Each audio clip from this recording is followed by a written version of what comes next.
श्रीहरि। प्रेम तथा आनंद। प्रेम का विषय वास्तव में इतना गहन है कि भगवान ही उसको जानते हैं, दूसरा कोई जानता ही नहीं।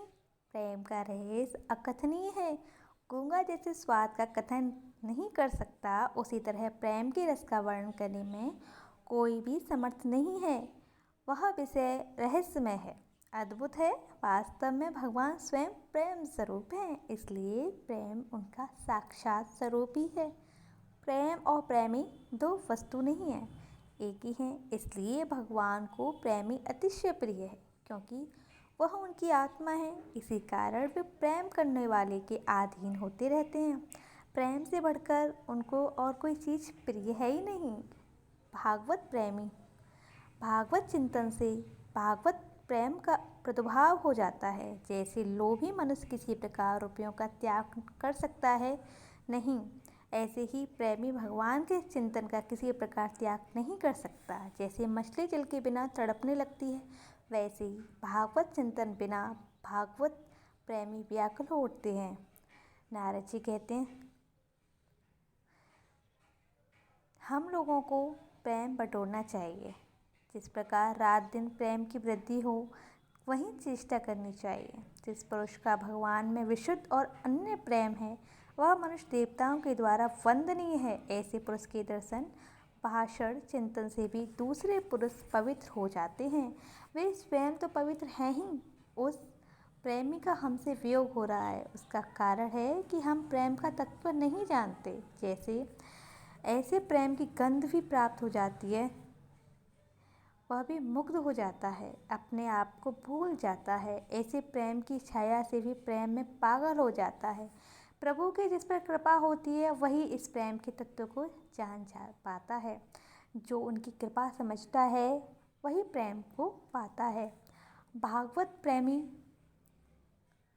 अन्य भक्त जिस मार्ग से निकलते हैं, उस मार्ग में प्रेम की बाढ़ आ जाती है। सुना जाता है कि गौरांग महाप्रभु जिस मार्ग से निकलते थे, उस मार्ग में प्रेम का स्रोत बहा देते थे। दुष्ट पापी लोगों के हृदय में भी प्रेम का प्रादुर्भाव हो जाता था। प्रेम का मार्ग कायरों का नहीं है, वीरों का है। प्रेम अमूल्य वस्तु है, बाजारू चीज़ नहीं है। यह तो प्रेमियों से ही मिलता है। प्रेम के कारण ही भगवान अपनी मर्यादा को नहीं संभाल सकते। स्वयं भगवान ही मुग्ध हो जाते हैं और प्यारे प्रेमी के साथ अपने को बेच डालते हैं। अतः उस प्रेम को प्राप्त करने के लिए तत्परता के साथ प्रयत्न करना चाहिए। प्रेम का विषय संक्षेप में समाप्त करके अब विज्ञानंद परमात्मा के आनंद के विषय बात बताई जाती है। वास्तव में जो कुछ भी प्रतीत होता है, वह माया मात्र है। एक सच्चिदानंद परमात्मा ही परिपूर्ण है। एक ब्रह्म के सिवाय कुछ भी वस्तु सत्य नहीं है। एक विज्ञान ब्रह्म ही है। आरंभ में कैसे करना चाहिए?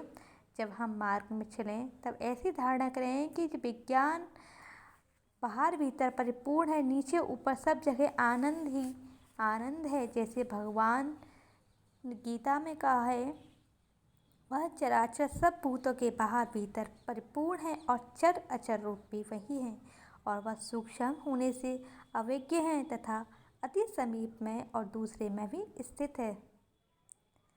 वह विषय सूक्ष्म होने के कारण साधारण मनुष्यों के समझने में नहीं आता।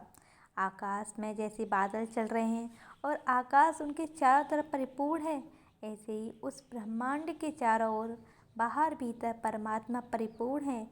जैसे सागर के बीच में बर्फ़ का ढेरा बना रहता है, उसके चारों ओर जल ही जल है, ऐसे ही संसार में विचरते समय समझना चाहिए कि शरीर बर्फ़ की भांति है और परमात्मा जल की भांति। जैसे जल के वेग से बर्फ़ बह रही है, उसके चारों तरफ एवं उसके भीतर जल ही जल है, उसी तरह आनंद का सागर है। बर्फ़ की जगह मेरा शरीर है, उसके चारों तरफ आनंद ही आनंद है। उस विज्ञान ब्रह्म के बीच में मेरा शरीर विचर रहा है। जो पुरुष एक ही भाव में स्थित होकर संपूर्ण भूतों में आत्म रूप से स्थित मुझ सच्चिदानंद वासुदेव को भजता है, वह योगी सब प्रकार से वर्तता हुआ भी मुझ में ही वर्तता है। चलचित्र नाना प्रकार की क्रिया देखी जाती हैं। परंतु वास्तव में कुछ है ही नहीं। इस प्रकार सच्चिदानंद परमात्मा के सिवाय कुछ है भी नहीं। माया रूपी पर्दों पर संसार के चित्र दिखाई पड़ते हैं। अतएव इन सब का अभाव करके परमात्मा में स्थित होना चाहिए। इस प्रकार इस साधन के लिए आनंद ही, सरल आनंद का ही कथन करना चाहिए। आनंद ही बन जाना चाहिए। आनंद में पूर्ण आनंद, अचल आनंद, नित्य आनंद, बोध स्वरूप आनंद कैसा आनंद है जिसके स्मरण मात्र से रोमांच होने लगता है। प्रत्यक्ष आनंद है। यह आनंद चेतन है। यह स्वयं ही ज्ञान स्वरूप है। यही ब्रह्म है। इसकी अतिरिक्त कोई चीज़ है ही नहीं। ऐसी धारणा ही इस आनंद को प्राप्त करा देने का साधन है। ये आनंद की बात आपको बतलाई, प्रेम की बतलाई है। अब तीसरी बात बतलाई जाती है। एक बात बीच में और आ गई। ऐसी परिस्थिति हम लोगों को पैदा करनी चाहिए कि दूसरों की चेतना से भी हमें शरीर का ज्ञान ना हो। अब तो सबसे पहले यही प्रार्थना है कि हम लोग जिस काम के लिए संसार में आए हैं, जिस काम के लिए मनुष्य शरीर मिला है, उसका संपादन करना चाहिए। भगवान अर्जुन को प्रेरित करते हैं, जो दुख रूप संसार के संयोग से रहित है तथा जिसका नाम योग है, उसको जानना चाहिए।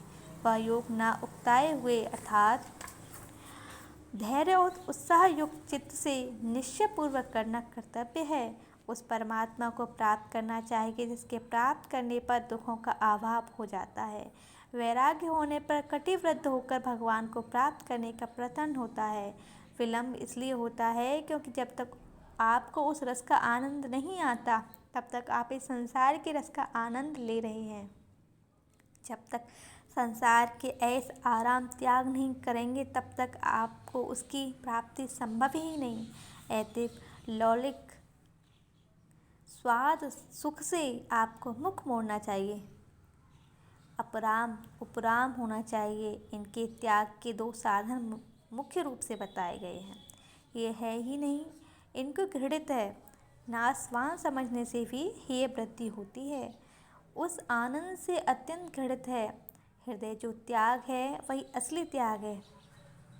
वास्तव में इसके रहस्य को समझने के बाद वहाँ न ग्रहण है और न त्याग। हर एक भाई को यह विश्वास करना चाहिए कि गीता में जो कुछ भगवान ने कहा है, वह शास्त्रों में जो कुछ कहा गया है, वह सत्य है। ऐसा विचार कर हमारे असली मुख में जो बाधक है, असली सुख में जो बाधक है असली, उनका त्याग कर देना चाहिए। यदि इनसे नहीं हटेंगे तो हमारी बुरी गति होगी। बार बार पश्चाताप करना पड़ेगा। तुलसीदास जी का दोहा पुनः पुनः स्मरण कर लेना चाहिए।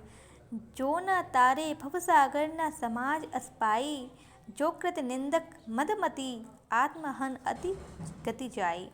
जो आत्मा का उद्धार नहीं करता, निंदा करने योग्य है, मूढ़ है, सो परत्र दुख पावई, सिर ध्वनि ध्वनि पछताई। काल ही कर्म ही ईश्वर ही मिथ्या दोष लगाई। यह दोहा भी स्मरण करने लायक है। इसको याद करके उत्तेजना होनी चाहिए। ऐसी बात कही नहीं कि प्रभु की प्राप्ति असंभव है। मामूली मामूली बातों से ही उनकी प्राप्ति हो जाती है। स्त्री को पतिव्रत धर्म के पालन से उनको प्राप्त हो जाती है। बालकों के लिए बता है, मातृदेवो भव, माता पिता से कम नित्य प्राणायाम करें।